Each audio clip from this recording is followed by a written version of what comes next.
Thank you for downloading this podcast from the British Theatre Guide. For more information about British Theatre Guide, please visit britishtheatreguide.info. Hi, I'm Steve Orme, the Midlands editor of the British Theatre Guide, and I'm going to be talking to Tara Fitzgerald. She's probably best known for television shows such as Waking the Dead and The Body Farm. She played Dr Eve Lockhart, and she's just finished filming the third season of the American fantasy series Game of Thrones. She's also appeared in films including Brastoff, The Englishman Who Went Up a Hill But Came Down a Mountain, and Sirens. Now she's making her debut with the Royal Shakespeare Company, playing Hermione in The Winter's Tale, which is directed by Lucy Bailey. I spoke to Tara Fitzgerald before a performance at the Royal Shakespeare Theatre in Stratford, and she explained that there was nothing unusual about how she came to be playing the role. Lucy Bailey got in touch because she thought I might be interested in playing Hermione, and I went in to meet her, and I think she's wonderful, and we had a really good talk, and so it happened like that, and they thankfully offered me the role, but it was strange because I'd just been talking about the play prior to the meeting with somebody else as something I'd like to do, and I'd never sort of mooted that as a possibility, and then suddenly this came up, so it seemed fortuitous and timely. And what a part to make your RSC debut with. Yeah, I think Hermione's... I mean, the women in Shakespeare, as I sort of have begun to play Hermione, and it's only sort of the beginning of quite a long journey, but I realise that there are sort of similarities to the last Shakespearean heroine I played, or Ophelia, in as much as they come on as sort of markers through the play, and they have a sort of strangely a sort of similar end in a weird way. Of course it's not, and for people who don't know the play, I won't spill the beans, but weirdly it feels comparable, but I think Hermione's a fascinating woman, and is strong and spirited and alive in the world she inhabits to begin with, and is so in love. I mean, I think that's the key, as I can understand it, the love that she bears for her husband, and what that does, and the corrupting nature of jealousy, and how it can just bring down everything. But she has enormous integrity. I think a lot of Shakespearean characters do, and the women are fully rounded. I think the trap perhaps with her is that she's so good. She embodies goodness and love, and the trap is to perhaps play her two-dimensionally, and the key is to try and find her humanity, which is there. Shakespeare provides it, but we're all ugly in our own way, and jealousy corrupts not just the individual, but obviously in this case the state, and therefore all the other individuals that inhabit it. So what it does to other people when you see someone you love losing their mind, ostensibly, what that does to your own mind. So that's the sort of fascinating thing to explore.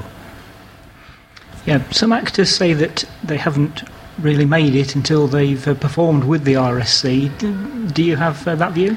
I have always wanted to be at the RSC, and when I was a child, my stepfather, who's dead now, he pretty much brought us up from about the age of 6. And he was an associate artist at the RSC, so there was a sense of the RSC being the sort of zenith of theatrical achievement as a child, and there were lots of RSC actors and names that I knew, and I was sort of intrigued by this troupe, and I went to see a lot of the plays when I was very young that they were doing, and they were amazing seasons. This back in the 70s. And early 80s.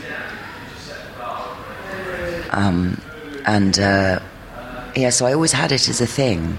I'd like to do. And we came here when I was a child, and I went to school in Stratford for a while, and we went and did a lot of brass rubbings, and but yeah, we came here intermittently, and then I tried to get into the RSC when I first left drama school, and I failed to get in, and then it's just come up now. I mean, it's however many years, 20 years later, it's happened this way, which is great.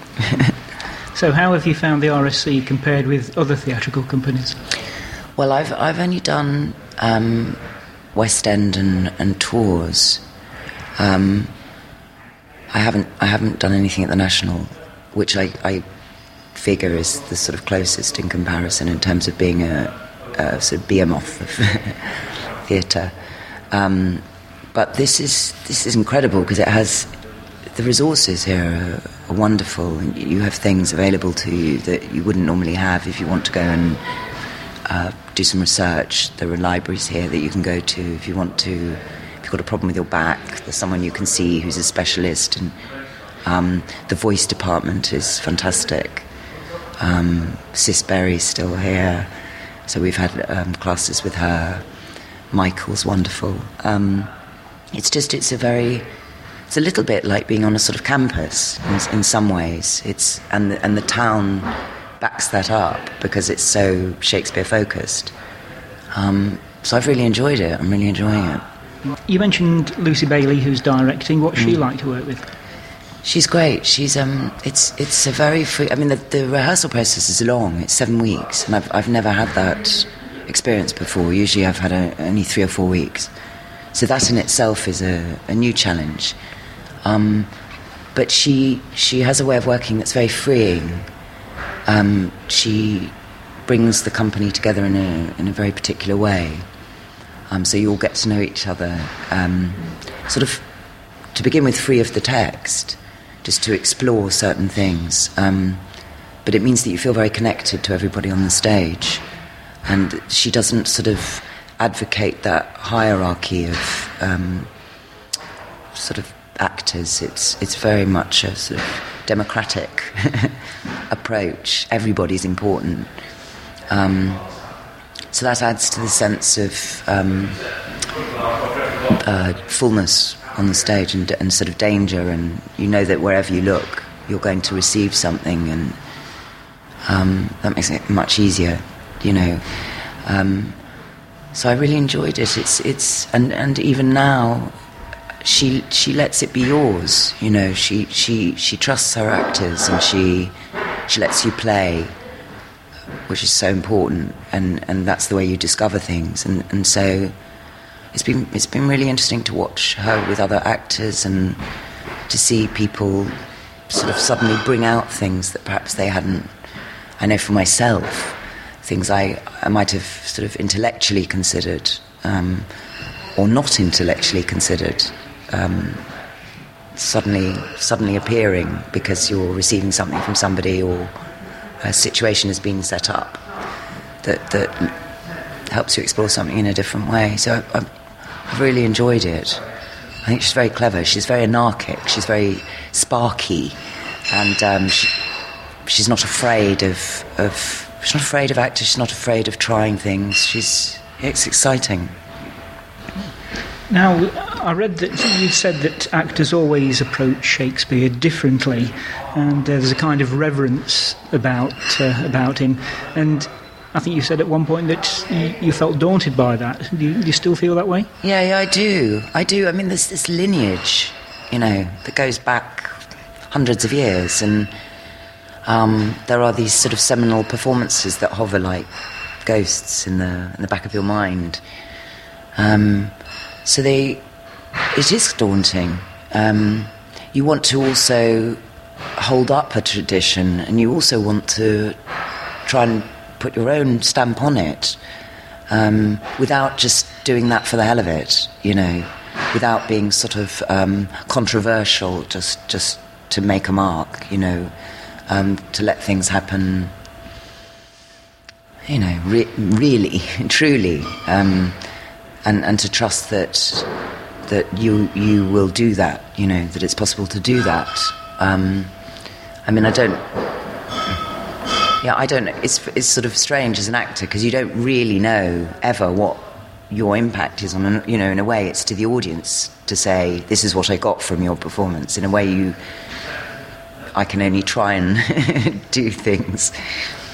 Whether or not that comes through is another thing. But it is daunting. It is, but it's beautiful too. I mean, the worlds he creates and the text. The language, it's exquisite, and there are so many ways to look at a line. There are so many things that are revealed, and you can be doing something, and suddenly something becomes glaringly obvious. Something you might have missed, a line reading that you had, or an understanding that you had. That suddenly gets completely switched, and you think, what was I thinking? It's not that, it's that. So it's a sort of endless font, really, and it's just trying to honour that. It's just trying to honour that. You're in Stratford for, I think it's a month, and then you're off on tour with The Winter's Tale. Do you enjoy touring? Yeah, I do. I haven't been touring for a few years, maybe 6 years or something. And we're going to places I haven't been. I've been to Edinburgh before. I haven't been to Milton Keynes or Hull, or on tour. Stoke, where else? Nottingham I've been to, but not. Again, these theatres, I don't know them. So it'll be very interesting. Plus I think just to go around the country with a group of people you get a sort of new sense of the play because the audiences are different, so you get new understandings and different things they find interesting in different places and funny in different places, and then some of this play, because it's set in the north, some of it will have resonance, I'd imagine, in particular areas. So it'll be interesting, and you get to know the company in a different way, and you rely on each other in a different way for lifts and things like that.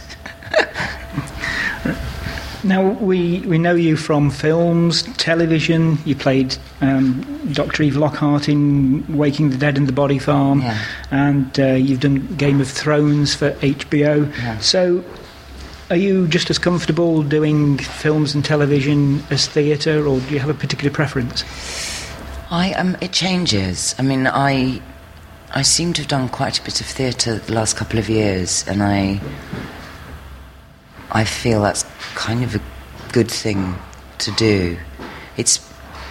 Different actors have different opinions on it. I feel it's a very different muscle, and it exercises me in a very different way, mentally and physically. Physically, theatre it's tiring, it's weird. You don't sometimes think it should be, because you may not be doing something particularly physical, but it uses you up, or it uses me up as a person, and then it's very satisfying because you have that feedback immediately, and you feel if something does work or it doesn't work, and filming the discipline it's very intense focus.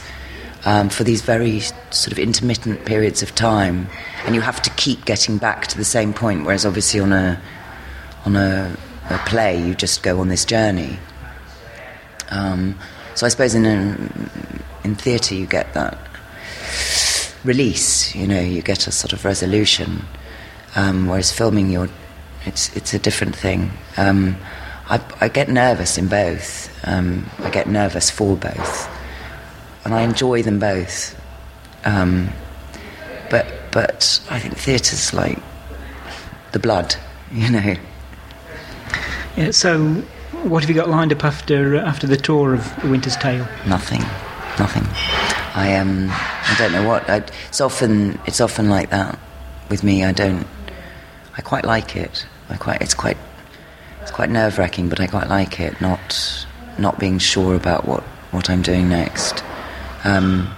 was a real luxury doing Waking the Dead, because that went on for many years, and I loved the thing of knowing that I was going back to this sort of Waking the Dead family. But now I also like being sort of free, and that's the game in our business in a way, is that, you know, I've watched people who one day are doing one thing and then the next day are off, you know, on the other side of the world doing something completely different. So I don't mind that. It's just using downtime properly, you know. And if it goes on for too long, I mean, then I get a bit twitchy, you know. So hopefully it won't do that. But now you've played Hermione, any other Shakespeare characters that you'd like to get your teeth into? yeah, I would. I really would. I mean, I'm the age I am, so I didn't. Juliet never appealed, so that's all right. But I'd like to play some of the other roles. Lady Macbeth? Yeah, that's one that's... Yes, I would. Yes, I would. It's not number one, but I would. I'd quite like to have a go at some of the comedies, you know. But they're all... I mean, they're all stonking parts, I think. So yeah, I would, and other roles. I mean, I've never done any Chekhov, and I'd love to do some Chekhov. And Ibsen, I think, is wonderful. And Tennessee Williams, and there are some good roles out there that I'd like to have a go at. Tara Fitzgerald, thank you very much. Thank you. The Winter's Tale is on in Stratford until Saturday 23rd of February, then it tours to Milton Keynes, York, Nottingham, Edinburgh and Hull. For more information go to rsc.org.uk. You've been listening to a podcast from British Theatre Guide. For more information, please visit britishtheatreguide.info.